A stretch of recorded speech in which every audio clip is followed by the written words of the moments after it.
अस्सलाम वालेकुम second year, how are you? I hope you all are fine. आज का जो हमारा टॉपिक है, एक्चुअली आज हम लोगों ने दो टॉपिक्स को डिस्कस करना है। ठीक है, एक टॉपिक है जो फर्स्ट टॉपिक है वो है टाइप्स ऑफ नेफ्रॉन्स। ठीक है, ये आपके जो हम लास्ट लेक्चर के अंदर हम लोगों ने जो यूरिनरी सिस्टम पढ़ा है, ठीक है, ये उसी से रिलेटेड है, बल्कि ये उसी का पार्ट है।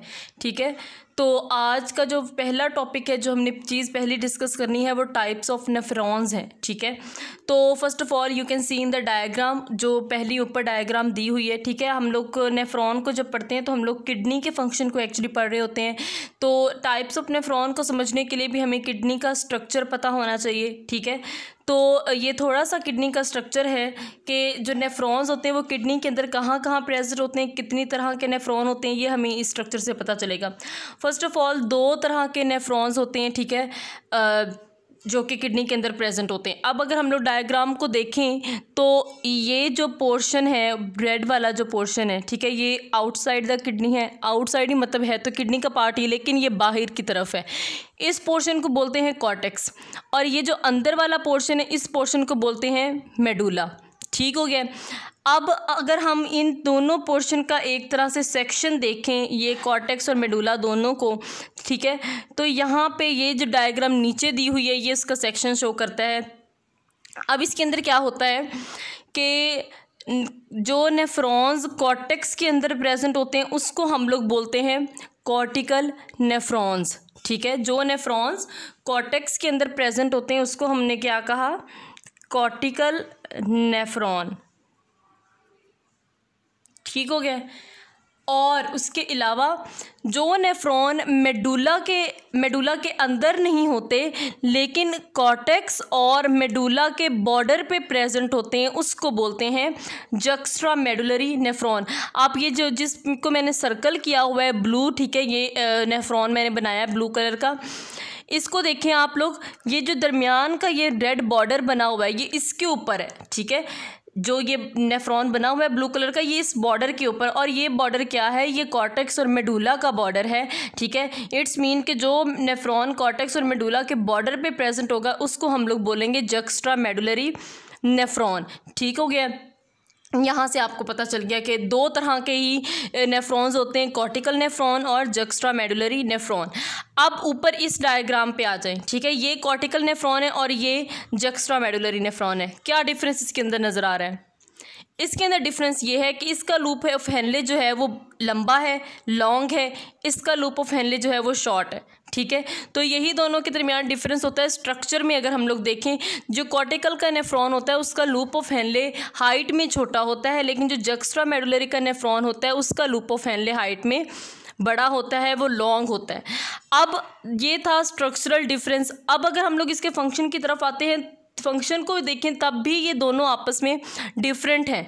ठीक है, फंक्शन भी इनका डिफरेंट होता है। फर्स्ट ऑफ ऑल हम लोग देखते हैं कॉर्टिकल का जो फंक्शन होता है, कॉर्टिकल नेफ्रॉन्स का, वो क्या फंक्शन होता है। ठीक है, जब बॉडी के अंदर नॉर्मल वाटर सप्लाई हो रही होती है, नॉर्मल बॉडी का वाटर लेवल जो होता है वो नॉर्मल होता है। ठीक है, तो उस वक्त कॉर्टिकल नेफ्रॉन जो है वो एक्ट करता है और अपना फंक्शन परफॉर्म करता है in urine formation. Normal body water level के दौरान जो यूरिन फॉर्मेशन होती है वो कॉर्टिकल करता है। ठीक है, नॉर्मल का क्या मतलब होता है? जब वाटर की ना तो बॉडी के अंदर शॉर्टेज होती है और ना ही एक्सेस वाटर होता है, नॉर्मल वाटर बैलेंस होता है, तो उस वक्त जो यूरिन फॉर्मेशन नॉर्मली हमारी जो बॉडी के अंदर डेली रूटीन में हो रही होती है, उसको जो कंट्रोल करता है वो कॉर्टिकल नेफ्रॉन करता है। प्रेजेंट कहाँ होता है? ये मैंने आपको पहले ही बताया कि ये कॉर्टेक्स के अंदर प्रेजेंट होता है और इसका शॉर्ट लूप ऑफ हेनले होता है। ठीक हो गया। अब चलते हैं जक्स्ट्रा मेडुलरी नेफ्रॉन की तरफ। फर्स्ट ऑफ ऑल इसका जो मेन फंक्शन है वो कंजर्व वाटर करना है। अब आप ये सोच रहे होंगे कि वाटर को क्यों कंजर्व इसने करना है? ठीक है, क्योंकि ये सिर्फ उस वक्त काम करता है जब बॉडी के अंदर नॉर्मल वाटर की कंडीशंस नहीं होती। मतलब ये है मेरे कहने का कि जब वाटर की बॉडी के अंदर शॉर्टेज होती है तो उस वक्त जक्स्ट्रा मेडुलरी नेफ्रॉन काम करता है और वाटर को ये कंजर्व करता है। वाटर जब डेफिनेटली जब कंजर्व होगा तो यूरिन जो होगा वो कंसनट्रेटेड यूरिन प्रोड्यूस होगा। ठीक है, गाढ़ा जो है वो यूरिन होगा, क्योंकि वाटर जो है वो वापस बॉडी के अंदर कंजर्व कर लेता है और पीछे यूरिन जो है वो कंसनट्रेटेड रह जाता है। एक्चुअली यही हमारा नेक्स्ट टॉपिक है, कंसनट्रेटेड यूरिन वाला। ठीक हो गया। प्रेजेंट कहाँ होता है? At the border of cortex and medulla. उसके बाद ये काउंटर करंट मैकेनिज्म के अंदर ये हेल्प करता है। जो ये काउंटर करंट मैकेनिज्म है ये एक्चुअली वाटर को कंजर्व करने का मैकेनिज्म है कि वाटर को किस तरह से कंजर्व किया जाता है। ठीक हो गया। तो ये हमने आज टॉपिक मेन पढ़ना है। तो आज हम नेक्स्ट अब टॉपिक की तरफ चलते हैं, कंसनट्रेटेड यूरिन। ठीक है, आज का जो हमारा नेक्स्ट टॉपिक था वो क्या था? कंसनट्रेटेड यूरिन था। ठीक है, तो देखते हैं कि कंसनट्रेटेड यूरिन जो है वो किस तरह से बनता है। ठीक है, तो दो तरीके हैं इसको बनाने के लिए। फर्स्ट है हार्मोनल मेथड एंड सेकंड है counter current multiplier method. Hormonal method के ज़रिए से होता है, किस तरह से होता है पहले हम ये डिस्कस कर लेते हैं। इसके अंदर दो हार्मोन्स हमारी बॉडी के अंदर प्रेजेंट होते हैं जो कि नेफ्रॉन के डिफरेंट पार्ट्स पर एक्ट करते हैं और वहाँ से वाटर को बाहर मूव करते हैं, पीछे रह जाता है कंसनट्रेटेड यूरिन। कौन कौन से हार्मोन्स? फर्स्ट है ADH, एंटी डायूरेटिक हार्मोन। ये क्या करता है?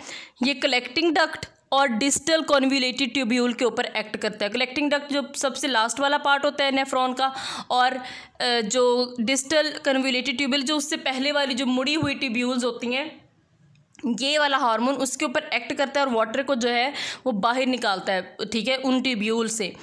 उसके बाद है एल्डोस्टेरोन।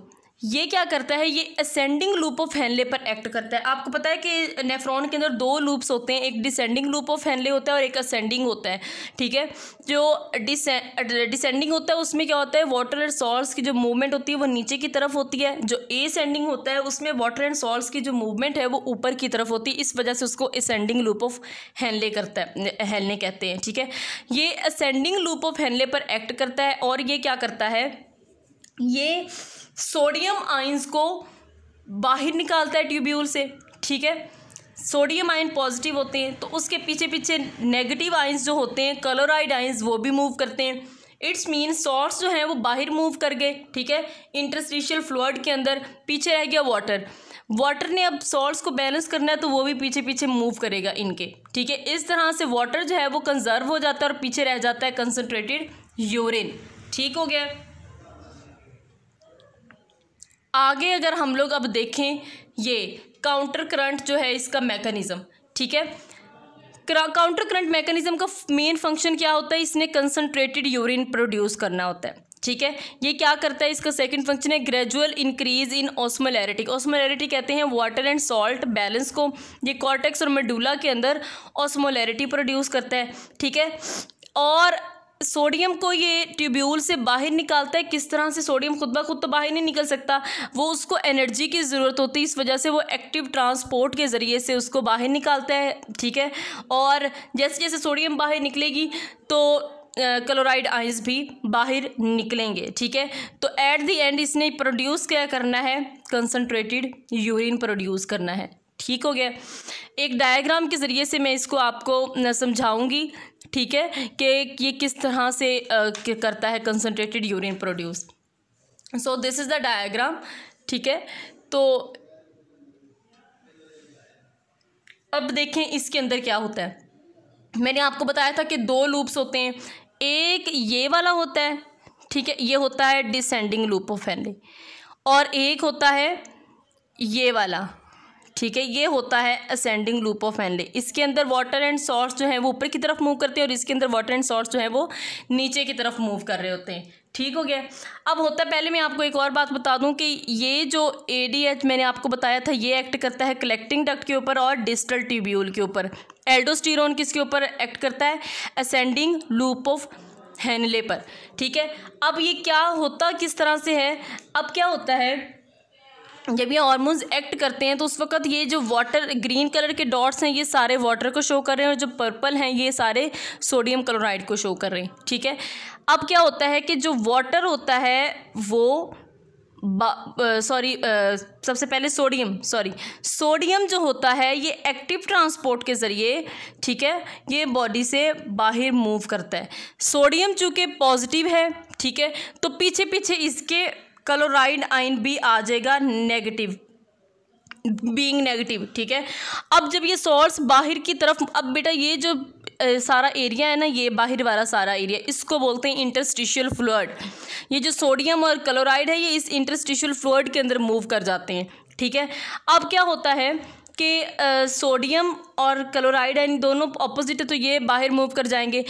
अब क्या होता है, जब ये सारे के सारे बाहर मूव कर जाएंगे तो बाहर सॉल्ट की कंसंट्रेशन जो होती है वो ज़्यादा हो जाती है।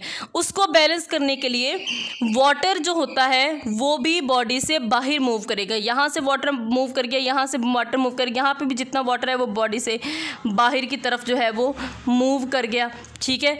तो पीछे क्या रह गया, जब सारा वाटर बॉडी से, सॉरी नहीं, ट्यूब्यूल से बाहर की तरफ मूव कर गया, तो इस ट्यूब्यूल के अंदर सिर्फ कंसनट्रेटेड यूरिन रह जाएगा जो कि गाढ़ा यूरिन होता है। समझ आ गई मेरी बात की। इस तरह से काउंटर करंट मैकेनिज्म के ज़रिए से जो यूरिन है वो कंसनट्रेटेड प्रोड्यूस होता है, ठीक हो गया। कलेक्टिंग डक्ट तक आते आते यहाँ पे सारा ये सोडियम और वाटर प्रेजेंट होते हैं, सोडियम क्लोराइड और वाटर प्रेजेंट होता है, ठीक है। कलेक्टिंग डक्ट तक आते आते जो यूरिन है वो बहुत हद तक कंसनट्रेटेड हो चुका होता है। समझ आई मेरी बात की। वाटर सारे का सारा जो है वो बाहर मूव कर जाता है इंटरस्टिशियल फ्लूइड के अंदर, और यूरिन जो है वो कंसनट्रेटेड हो जाता है। अब एक लास्ट वाली ये डायग्राम आपको नज़र आ रही होगी, ठीक है। इसको बोलते हैं, ये एक वेसल है जो कि इंटरस्टिशियल फ्लूइड के अंदर ही प्रेजेंट होती है, इसको बोलते हैं वेसा रेक्टा। अब इस वेसल के अंदर क्या होता है, ये वेसल क्या करती है, जो वाटर ट्यूब्यूल से बाहर आया है, ठीक है, ये वापस इस वाटर की ट्रांसपोर्ट करती है to the blood and to the body, ताकि बॉडी उस वाटर को इन दी शॉर्टेज सप्लाई उसको यूज़ कर सके और वाटर कंजर्व हो सके। इस तरह से कॉन्सेंट्रेटेड यूरिन प्रोड्यूस होता है और हमारी बॉडी से एक्सक्रीट होता है। This was about today's lecture. I will see you in the next lecture. Till then take care of your self and अल्लाह हाफिज़।